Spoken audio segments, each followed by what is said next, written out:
when I was in high school, I went to private school. I went to Pace, so a lot of them boys was from Hialeah. They be like, man, I'm from H-Town. I'm like, H-Town? You from Houston? Like, no, I'm from Hialeah. Because Hialeah is big, you know what I'm saying? Yeah. So they have Hialeah is like its own little pot. Like, you have east, west, north, south, you know what I'm saying? So, and then, like, but just speaking with the county, like, down south, you know, that's where you see, like, the low riders and stuff, because, like, the Mexicans down there. Yeah. So it's... I had spent, like, a lot of 2016, I spent it down south, you feel me? So, like, I was staying right where Bulls is. So I got to experience, like, Naranja and Leisure City and Princeton and Homestead, Florida City, all that shit. And the vibe was so crazy to me that I'm like, God damn, like, I ain't even know this was really here. You feel? Because I would never leave my side of town. I never really had to. Like, that's with us being so inner city, like how Little Havana and Overtown specifically both are. We don't even got to drive to nothing, bro. We could just walk. It's almost like New York in that sense. We could walk to wherever we got to go. Yeah. Or if it's a little bit out of walking distance, catch a quick-ass Uber. Yeah. You can't do that shit down south. You got to have a whip. Yeah, you got to. All you got is US1. Everything else is, you know what I'm saying, split off and shit. But, yeah, bro, like, and even, me, like I told you, I think deeper. I think more open-minded and shit. So even beyond the music level, you can see the split in Miami racially. You know, depending where you at. Yeah, you can. Because it's a melting pot. You got Jamaicans on one side, Bahamians, Cubans, Dominicans. I be telling people it be Asians and stuff. It ain't even a Filipino. Me, bro. Yeah. I've been I've had shows in New York and LA, and I saw melting pot. Like I be telling people, this shit's like a jail trade, bro. Like, you got the black people here in this square, you got the Spanish people here in this square, the few white people, you got them here in this square. Because you gotta remember, we still the South, it was segregated back in the day. So it's like, we all get along, but it's kind of split, you feel me? Like for us, it's 36th Street. Yeah. 36, you go south of 36th Street, that's AP and Little Havana, Wynwood, Melrose, so it's all Chicos except for Overtown. Once you pass 36, that's, Brown Sub, Little Haiti, Liberty City. So within the city itself, you can see a split. Yeah, because no white folk. Like black and brown in Miami. Yeah, like my granddad told me back in the day, he grew up in Overtown. He was like, man, if you was from the Polka Beans or Liberty City coming from Overtown, it wasn't no violence, but they would check you. They'll be like, who are you? You know what I'm saying? Like, and it's still like that to this day. You know what I'm saying? It's a little bit more friendlier and stuff like that, but... everybody on their getting money shit. We don't really care what you rap, where you from, what race you is and shit. Yeah, because he said back in the day, it wasn't no violence, we was all laid back, but if you was from a certain town, you had like nobody that you knew. Yeah, you needed that pass. Yeah, you needed that pass, and it's crazy because like we all from the same city, but different neighborhoods. Like what Trick Daddy said, is Miami's a city that got cities within cities, towns within towns, and... Because even within Little Havana, you know what I'm saying? I brought that up in the music. Like, I've said it on record. Like, I don't give a fuck what somebody rap. Because even within Little Havana, it would get broken down into the streets. Yeah. I'm from this street, you from that one. Yeah. We can't go onto each other's shit and think we're going to be all good. Yeah. Even though we ain't never did nobody dirty. It's just, we know that you from there, so don't come to this shit. Yeah, because that's why I say Miami is not like, we have gangs, but it's not really gangs. It's more like... like sets, different areas, so it's the just... crazy shit is once you leave here though, I could be from Little Havana, you could be from a neighborhood that don't get historically don't get along with us. I get along with you if you're a real one. I don't give a fuck where you from, but before it would be like you don't get along with an AP nigga or a Wynwood nigga, so you had that beef internally here, but the moment you step out of town and some shit goes down, we all united. I saw that firsthand at A3C. You feel me? Because there was a little situation out there where, we was like, some dude thought we was trying to holler at or check out his female. Where he was from? Shit like that. He was from Atlanta. That was a native, you feel me? And I guess he felt disrespected because we was trying to get at a chick. And we wasn't even. We was posted up, just waiting in line for some shit. So, you know what I'm saying? He was like, what's up with y'all, boy? Blah, blah, blah, blah. Another dude from a whole another side, I don't even know you, but just off of the fact that he knew I was from Miami because he seen me in Miami and he's, he knew I was from there. That's like the whole state of Florida, though. You think about it. Like, you have someone from Pensacola, like, bro, like, you know what I'm saying? Like, we all could tell, like, you know, even Florida as a state, like, you know, downhill, we have an accent. When you go up north, there's more country, but you can still tell, like, the certain words we say, you know, it's that same, you know, like, it's that same, like, word, and it's just a different accent. When I went to New York, when I had a like a little mini tour in New York a couple years back, and off rip, the moment I opened my mouth, some female that was there was like, "You from Miami, huh?" Yeah. Like, yeah. I'm like, how you know? She was like, "You can't mistake that accent." Yeah, because my best friend, he went up to New York, and he was like, bro, like, they could tell you a Florida nigga, bro. And not even just like you from the South. It's like, you could tell you got a certain accent. You're like, bro, you from, where you from? What part of Florida you from? Yeah, and they'll, you know, it's like, it's crazy. And the crazy shit is that it don't matter if you a Yankee, if you a Zoe, if you a Chico. Yeah, like, that shit is stuck on. It's still a difference, though, because, like, my girl, she Dominican, she from New York. I had to remind her, like, Dominicans down here sound totally different. Yeah.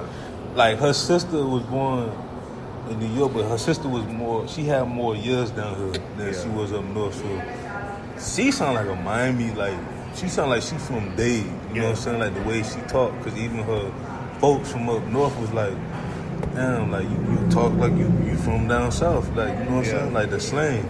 You know, so I just love it, bro. I embrace it, bro. Me too. I mean, shit, I see that with, like, what I was gonna say, like, damn, I done lost my train of thought. What I was gonna say, my accent shit, bro. Like, with the whole accent shit, like you were saying, even though there's a slight difference, you know what I'm saying?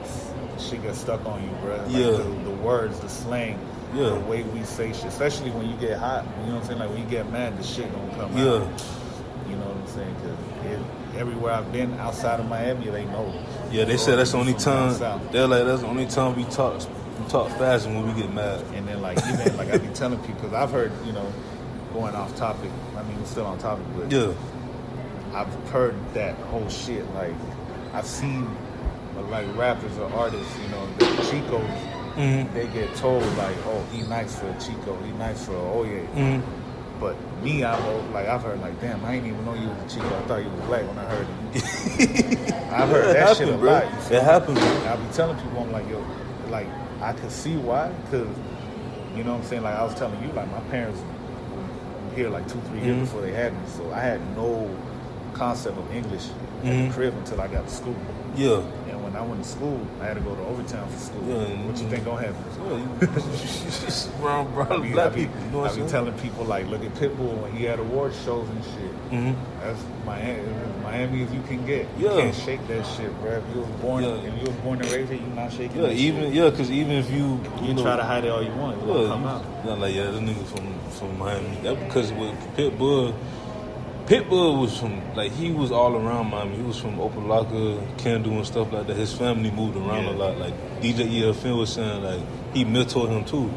So it was just like, it's crazy, man. Like, one day I want to, like, meet Pitbull, bro. Like, I know it's going to be hard, but he's like the Oprah of Miami, bro. I've met Pitbull twice as a jit. Never on some music shit. Not me as ER305 now, but he used to be around in my hood. You know what I'm saying? Because, like, he used to come around the barbershops and shit like that. So I've met him like 2 or 3 times already. But I was like 13, 14. You feel me? That's when he was, you know, Mr. 30. Like, he was, you know, money is a major issue. Right around then, right when he first started getting with that shit. You know what I'm saying? So I tell people to this day, that album was probably in my top 25. I like El Mario better, bro. I tell people that I think, like, I could see why M.I.A.M.I. was, because that's his coming out shit. The same way, that's the same way people hold Port of Miami as Ross best shit from down here, but I don't think so. Now, my favorite Ross probably Triller. That one too. That's another one people. Triller or the one he had with the one after that. After Port of Miami. Was it BMF? That was at the Triller. Deeper than rap. Teflon Don, I think. No, Teflon Don was dope, man. But, I'm a Ross fan, bro. Like, you can see the growth from Port of Miami to now. It's like that shit's inspiring to me. Yeah. just the shit that he's talking about. Like, I mean, it's always been he's always bragged. You feel me? He's a bragger in the music, but just the shit. But he proved it, and he's still humble. You think about it. The shit that he says now, the shit that he'll show you now, it's like, damn, bro. It's like, you know, he ain't pop off till he was like in his 30s. Look. Which like, is, to me, like, people be like, oh, you older though. I'm like, oh, that shit don't matter. Yeah, look at Ball Greasy could have been blew up. Now he's like, what, his early 30s, and he blew up now. Yeah. You know what I'm saying? 2 Chainz, that boy blew up in his late 30s. You know Which is, I mean, for like, an example like Greasy, for example, to me, that's rawer than if you would have blew up back then, because back then you could have got jerked around and you don't know it.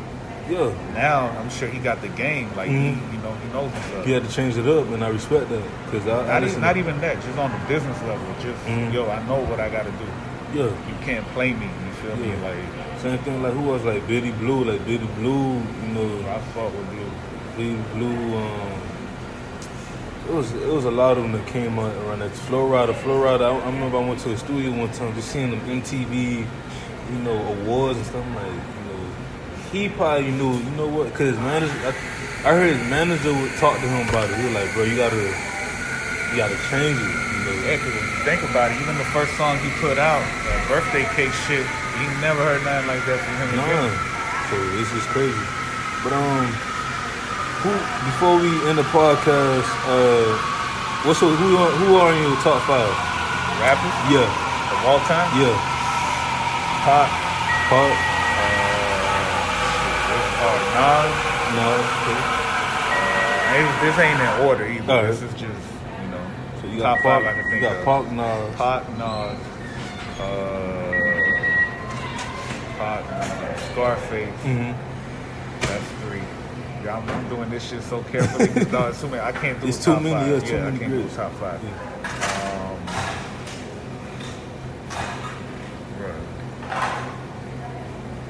This shit is crazy. I'm gonna say Outkast is 1 because I can't pick one over the other. So that's 4. Me and Luna had a discussion about that last podcast. You can't have like it's understandable. Like you can't have one without the other. Yeah, so like Outkast wouldn't have just been Andre 3000. You need a big boys game and then pimp shit in there for that to work. So you got Pac, Nas, Scarface, Outkast, and last one. I'm gonna go ahead and say. I'm not his biggest fan, but just the shit that, you know, as a fan of music and as a fan of the shit people have to say, I'm gonna go ahead and say Jay-Z. Jay-Z, why you not a big fan of Jay-Z, dude? I got into him late. I got into him around American Gangster time, if we gonna be real. I fucked with the Black Album. Hard. That's my favorite. That's my favorite album of all time. Mine's too. Well, not of all time, but his Black Album and American Gangster are my favorite album. Just that shit made me a fan. I went back and heard Reasonable Doubt, Volume 1, Volume 2, and I was like, God damn, bro, like, why was I sleeping for so long? Nah, cause Jay-Z just like, you know, I kind of was late on him too, but I was young, like, you know, when like Part 1 and 2, all that stuff came out. Like the first song I ever really heard from Jay-Z, you know, being down in Miami. Yeah, like Big Pimpin'. Yeah, like Big Pimpin' and stuff like that. But like, as far as the albums, like the Blueprints, like 1 and 2 and stuff like that. The one he did with R. Kelly, but like the Black Album was like that album that I treated like it was my first ever Jay-Z album that I really appreciated and I did. Like I can listen to that right now and don't get bored of it. You know, you have just them albums that, you know, like Pitbull album I could go back to and stuff. You know what I'm saying? It's so many albums that like you could go back to and just reminisce. Like T.I. That's what happened. T.I. trap music probably would have made a top 10.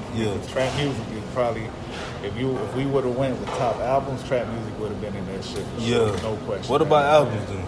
Albums, East 99 by Bone Thugs. Classic. That was the first album that made me be like, yo, this is my music. Right? Rap is my shit. I ain't listening to no Spanish music or nothing. Rap is my shit. East 99 made me do that. And this ain't in order either. East 99, Me Against the World, Tupac. It was written by Nas. You know, everybody says Illmatic, but I'm gonna go with it was written. That was his second project, right? Yeah. It was written. On Top of the World, 8 Ball and MJG. When that came out? 95. 95.